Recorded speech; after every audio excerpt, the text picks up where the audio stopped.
के कुत्ता रबड़ी खाते और रबड़ी उन्हें अच्छी नहीं लगती ना, तो फिर और कुछ अच्छा आइटम आता है, चल इसे खा ले। इतना हित हम उससे करते हैं, इतना हित हम अपने प्रभु से कर लें तो वाह, जिंदगी चार चांद लग जाएगी। महाराज पति महाराज को डांट फटकार के पत्नी ने भेजा, एक पेन हाथ में लिया, एक कॉपी ले ली, और व्यास जी महाराज की नजर गई पीछे, बोले कल तो कथा सुन नहीं पाए, आज फिर आ गए। तो व्यास जी महाराज ने कहा आ गए, तो सोचा आ गए, तो उन्होंने लिख लिया आए गए।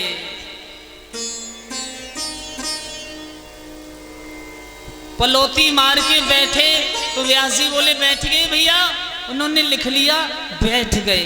बोले दो शब्द तो मिल गए, दो और मिल जाते और हम घर चले। पत्नी ने यही तो कहा था कि चार बातें याद करके लाना।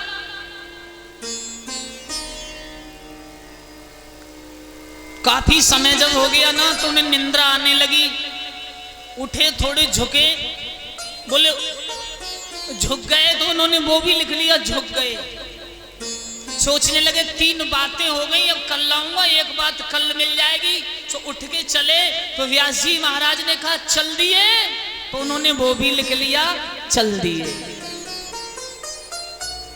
चार बातों को लिख लिया, आए गए, बैठ गए, झुक गए, चल गए। उन्होंने उन चार बातों का ही भजन बना लिया।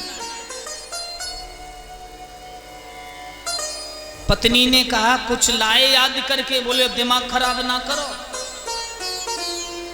जो भजन करने का मंत्र में ले आया हूं गुरु जी से। पत्नी बोली चलो बड़ी अच्छी बात है, माला हाथ में ले, मन ही मन आए गए, बैठ गए, झुक गए, चल गए, आए गए, बैठ गए, झुक गए, चल गए। पत्नी बोली ये तो बड़े भगत जी हो गए, हमारे घर स्वर्ग है गए, समझ लो।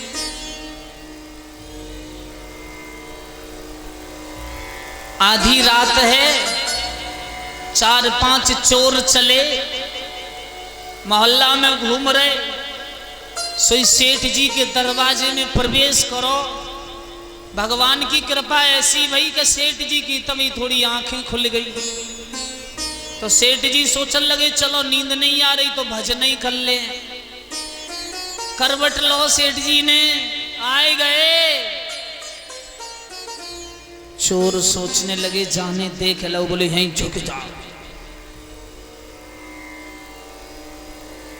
सेठ जी ने दोबारा दूसरी तरफ को करवट ले, झुक गए। चोर बोलो बस बैठ जाओ, यहीं बैठ जाओ। फिर महाराज सेठ जी ने करवट लो, बैठ गए। एक चोर बोलो चलो बस है गई चोरी, यानी देख ले। और जब एक चोर जब लौट के चले, तो सेठ जी ने दोबारा करवट लो, चल गए। तो चारों चोर वापस हुए और सेठ जी के पामन में गिर गए।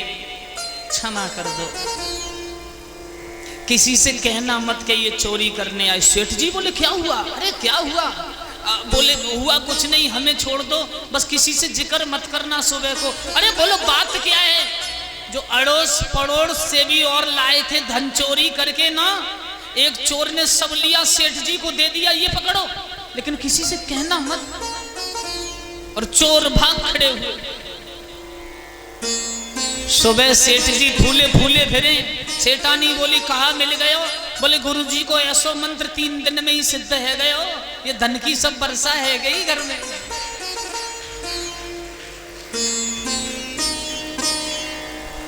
बोली वृंदावन बिहारी लाल की। तो हमें कहीं ना कहीं सत्संग में अगर जा रहे हैं या कथा कीर्तन में जा रहे हैं, तो 2-4 बात अपने जीवन में उतारनी चाहिए। भगवान सूत जी कह रहे हैं, महाराज युधिष्ठिर ने कहा अर्जुन कृष्ण को आए हस्तिनापुर काफी दिन हो गए, रथ जोड़ो और कृष्ण को बुला के लेके आओ, कुछ दिन हम बैठ के जीवन का आनंद लेंगे।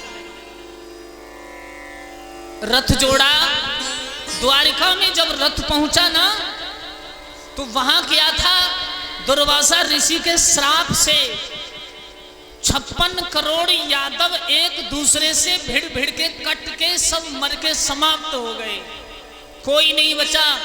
स्वयं कृष्ण बलराम उन्हें बचाने के लिए दौड़े, उनसे भी वो नहीं बच पाए। भगवान कृष्ण ने कहा बलराम तुम भी चलो, शेष बन के बलराम भी चले गए। बलिया धीमर के द्वारा कृष्ण भी वो लोग चले गए। 16,108 जो कृष्ण की रानी है, वो घोंटुओं में मुंह देके फपक फपक के रो रही थी। अर्जुन ने रथ खड़ा किया, तुम सब रो रही हो? हाँ। क्यों?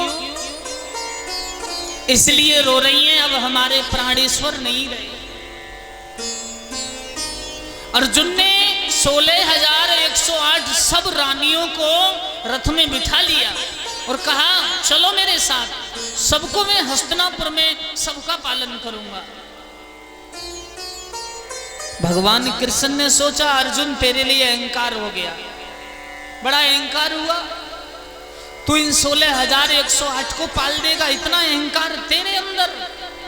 तो भगवान स्वयं छोटे छोटे भीलों के बच्चे बन के आ गए, सब ग्वालों को साथ में लेके आए। रथ जा रहा है हस्तिनापुर की ओर, छोटे छोटे भीलों के बच्चों ने रथ खड़ा कर लिया। कहां लेके जा रहे हो इन सुंदरियों को? जवाब दिया मैं अर्जुन हूं, हस्तिनापुर का राजा, ये सब हमारी लोहरी भौजाई हैं। भगवान कृष्ण वैकुंठ चले गए, अब इनकी देखभाल हम करेंगे। छोटे छोटे बच्चों के रूप में भगवान अर्जुन को पकड़ लिया, 16,108 गोपिकाओं को छीन लिया। गांडीव धनुष था, चलाया नहीं चला, अर्जुन को खूब मारा पीटा, हाथ पैर अर्जुन के बांधे रथ में डाल दिया, 2-2 कोड़ा घोड़ाओं में लगाए, आगे भगा दिया। रथ जाके खड़ा हो गया दरवाजे पर और अर्जुन के हाथ पैर बंधे हुए। बिल्कुल युधिष्ठिर आए, अर्जुन रोने लगे। अर्जुन ये तुम्हारे हाथ पैर किसने बांधे हैं? कोई जवाब नहीं, मानो अर्जुन की आत्मा ही निकल गई हो। अर्जुन मेरे गोविंद नहीं आए, आंखों से धार बह गई। भैया अब गोविंद दुनिया में नहीं, गोलोक चले गए। अर्जुन ने कहा, युधिष्ठिर ने तुरंत जवाब दिया, जो गोपांगनाएं थी वो भैया लेके आ रहा था हस्तिनापुर, छोटे छोटे भीलों के बच्चों ने छीन लिया।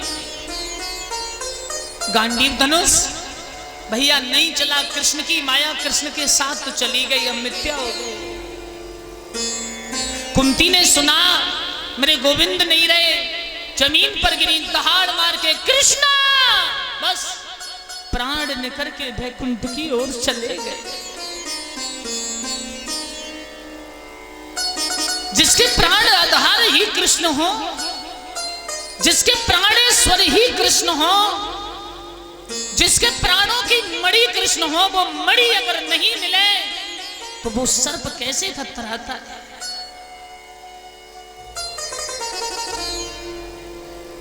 द्रौपदी रो रही है, अर्जुन रो रहे हैं, नकुल सहदेव ने सुना वो भी रो रहे हैं। वहीं पर अभिमन्यु पुत्र परीक्षित आ गए, जिनकी उम्र मात्र 14 वर्ष की है। युधिष्ठिर ने थाली को लिया, बेटा को राज्य तिलक किया।